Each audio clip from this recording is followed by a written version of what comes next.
Assalamualaikum warahmatullahi wabarakatuh. Bertemu lagi dengan saya Reza Hafiz. Pada kali ini saya akan memberikan jadwal atau rundown dari CPNS pada tahun 2021. Namun untuk saat ini disebutnya CASN ya. Mengapa CASN? Calon Aparatur Sipil Negara. Jadi di dalam CASN ini ada dua sistem rekrutmen, di mana ada P3K atau PPPK dan CPNS. Jadi disebutnya untuk tahun 2021 ini CASN. Baik, di sini sudah ada materi dari rapat pada tanggal 3 Maret ya 2021. Teguh Wijinarko, PLT Deputi Bidang SDM Aparatur Sipil atau Kementerian Pan-RB.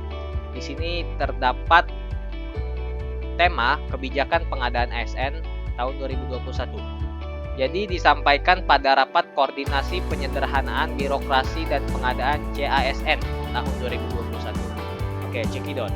Kita lanjut ke slide selanjutnya. Jadi di dalam rapat pengadaan ASN ini terdapat 4 poin membahas kebijakan pengadaan ASN, mekanisme pengadaan ASN, tim Panselnas tahun 2021, progres perencanaan dan pengadaan ASN tahun 2021. Jadi ini outline-nya dari rapat pada tanggal 3 Maret 2021 dan ditutup atau terakhir tutup ya. Oke. Slide selanjutnya di sini ada kondisi ASN saat ini. ASN pada tahun ini atau saat ini kurang lebih berkisar 4.121.176 orang ya, seperti itu. Yang mengisi posisi jabatan struktural 464.335 orang. Dan tenaga teknis di sini ya 248.709. Ini terbagi menjadi 2, teknis dan kesehatan ya. Jika kesehatan 320.427. Untuk guru ini sudah mencapai 1.451.591. Kemudian untuk dosen di bawahnya ya 76.149. Kemudian untuk bagian pelaksana sama seperti guru kurang lebih 1.559.965 orang atau jiwa untuk bagian pelaksana atau bagian administrasi. Jadi dari persentase yang bisa kita lihat 11% dari jabatan struktural, 14% dari teknis atau kesehatan, 37% yakni dari guru atau dosen, dan bagian administrasi atau pelaksana yakni 1.559.965 orang. Oke. Kurang lebih 1 juta lebih ya atau 1,5 juta. Bisa kita lihat untuk jabatan PNS pada saat ini SD kurang lebih 23.000 ya, 722 orang. Untuk SMP atau lulusan SMP 44.000, SMA 742.000 ya. Kemudian D1 39.000, D2 122.000, kemudian D3 402.000, D4 61.000 dan S1 2.248.000, S2 412.000 dan S3 23.000. Baik, ini dalam komposisi pendidikan seperti itu. Nah, untuk hal ini jabatan-jabatan ini tidak akan saya jelaskan ya, karena nanti bisa di download saja. Nanti akan saya berikan linknya di deskripsi untuk persentase dari yang bagian ini ya, karena untuk memangkas waktu dalam saya mendiskusikan atau memberikan penjelasan. Nah, saya langsung masuk saja ke rekrutmen CPNS 2014-2019. Untuk tahun 2014, rekrutmen CPNS mencapai 53.800 2804. Oke. Ini merupakan formasi yang diterima oleh atau seluruh Indonesia 53.804. Kemudian pada tahun 2016. Jadi 2015 ini tidak ada penerimaan CPNS ya. Langsung dilengkap di 2016. Di 2016 ini 51.444. Seperti itu. Kemudian untuk tahun 2017 ini 33.155 dan untuk 2018 179.000 dan di 2019 yang terakhir diadakan yakni 138.782 orang yang diterima di seluruh Indonesia formasinya ya untuk keseluruhan. Kemudian kita masuk ke arah kebijakan pengadaan ASN. Jadi arah dari kebijakan ASN yakni terciptanya good governance. Ketika sudah terciptanya good governance, akan terciptanya reformasi birokrasi. Oke. Kemudian sistem merit birokrasi berkelas dunia di tahun 2024. Seperti itu. Di tahun 2024 akan terciptanya Smart ASN yang berintegritas, nasionalisme, profesionalisme, wawasan global, IT dan bahasa asing, hospitality, networking, entrepreneurship. Seperti itu. Jadi dari perencanaan, pengadaan, pengembangan kompetensi, penilaian kinerja dan penghargaan, pengembangan karir, dan peningkatan kesejahteraan. Seperti itu. Oke. Masuk pada slide selanjutnya, aparatur sipil negara meliputi pada PNS dan P3K. Oke, yang sebelumnya saya jelaskan, di CASN ini terbagi menjadi dua, yakni P3K atau PPPK dan CPNS atau PNS Pegawai Negeri Sipil. Baik, pada peraturan pemerintah tahun 2017 nomor 11 manajemen PNS dan kemudian pegawai pemerintah dengan perjanjian kerja P3K yakni peraturan pemerintah nomor 49 tahun 2018 manajemen P3K.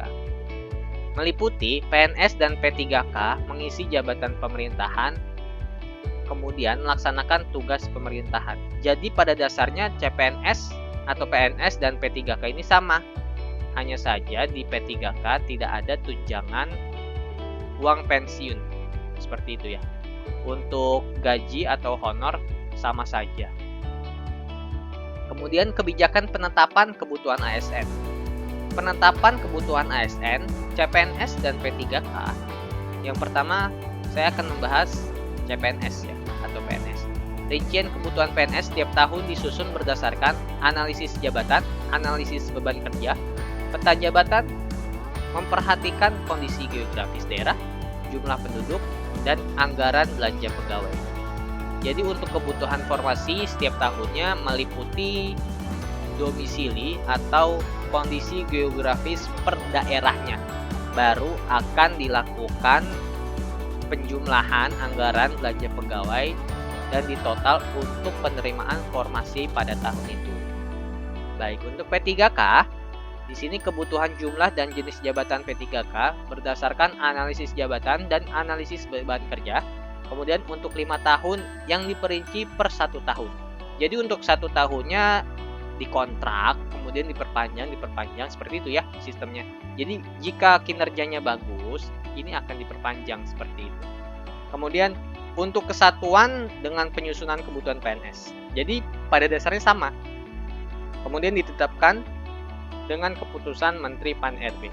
Jadi untuk SK atau surat keputusan ini langsung dari Menpan-RB.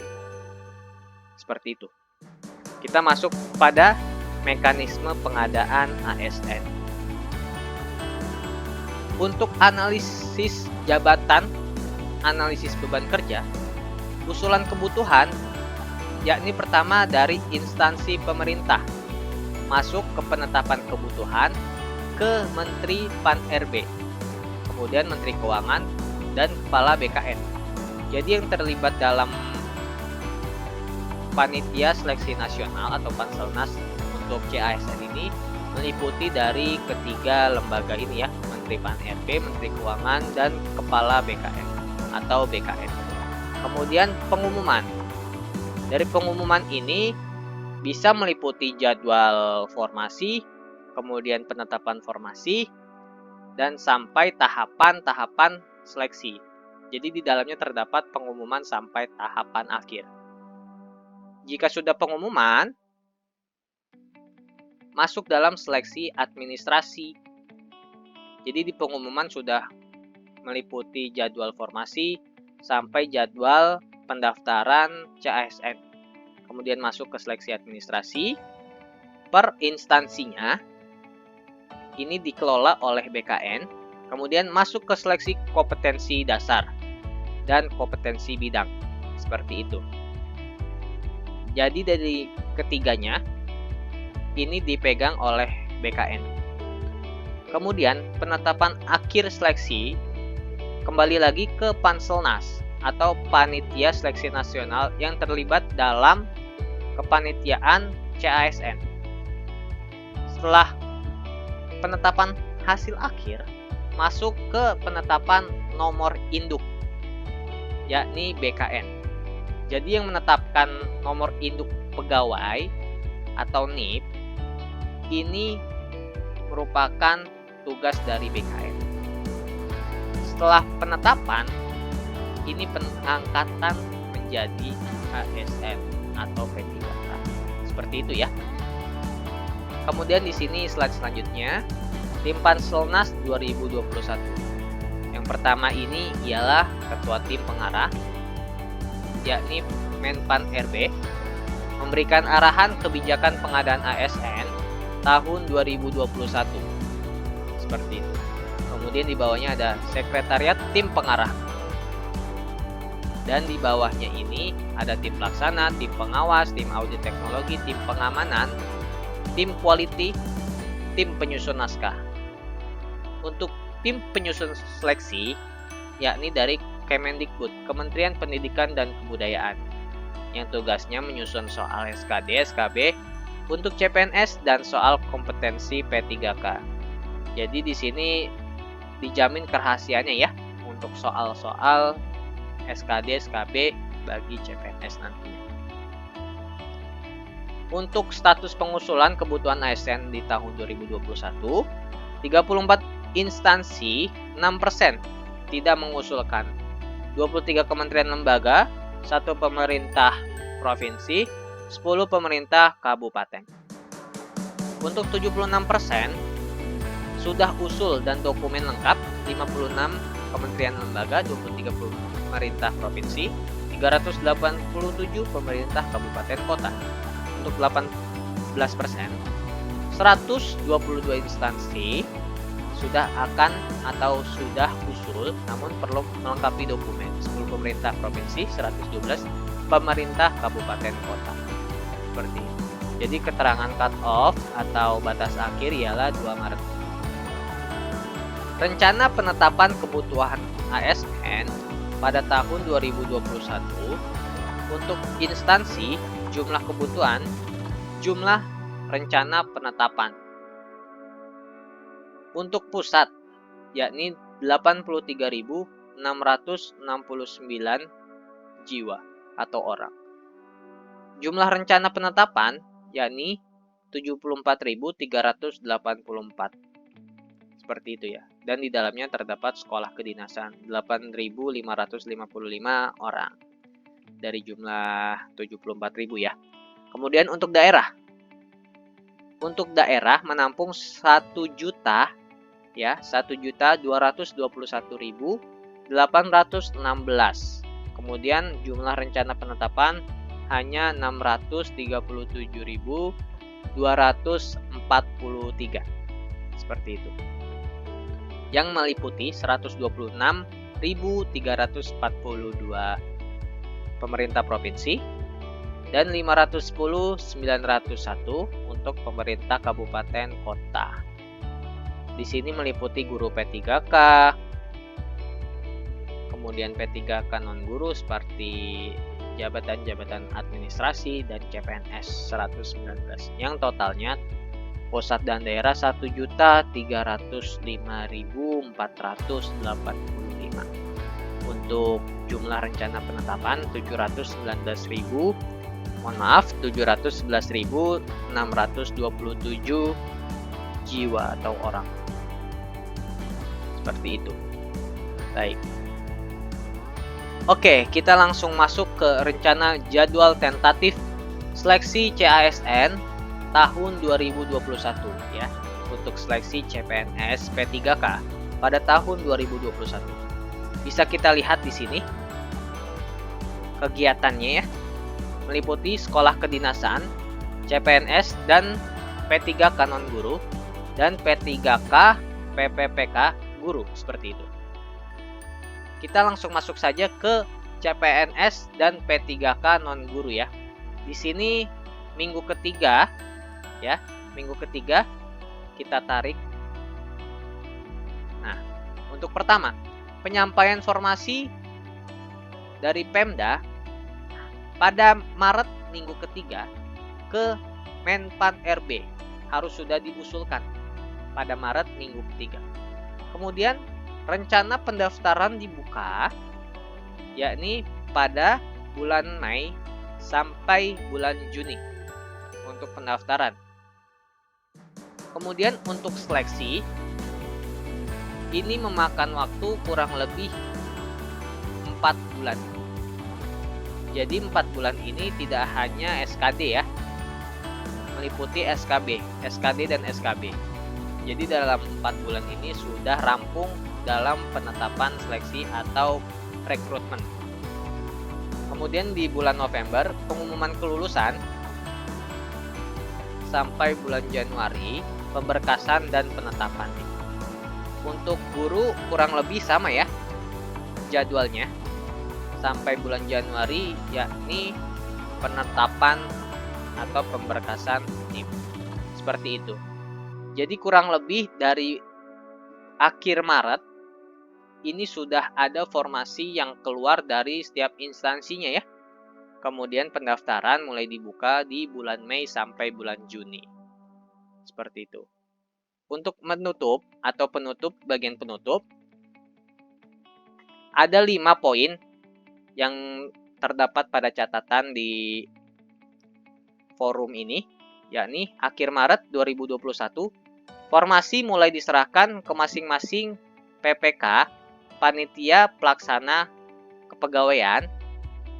Kedua, instansi yang belum melengkapi dokumen agar segera menyelesaikan. Ketiga, Kementerian Pan RB akan mengeluarkan kebijakan pengadaan ASN tahun 2021. Keempat, instansi agar mempersiapkan pelaksanaan seleksi ASN yang adil, objektif, transparan, akuntabel, bebas KKN, korupsi, kolusi, nepotisme, dan tidak dipungut biaya sepersen pun. Kelima, untuk pelaksanaan seleksi ASN, non-guru akan menggunakan sistem CAT atau CAT BKN, kemudian guru akan menggunakan sistem UNBK Kemendikbud. Seperti itu. Kurang lebih itu saja yang bisa saya sampaikan. Mohon maaf bila ada kata-kata yang kurang berkenan. Wassalamualaikum warahmatullahi wabarakatuh.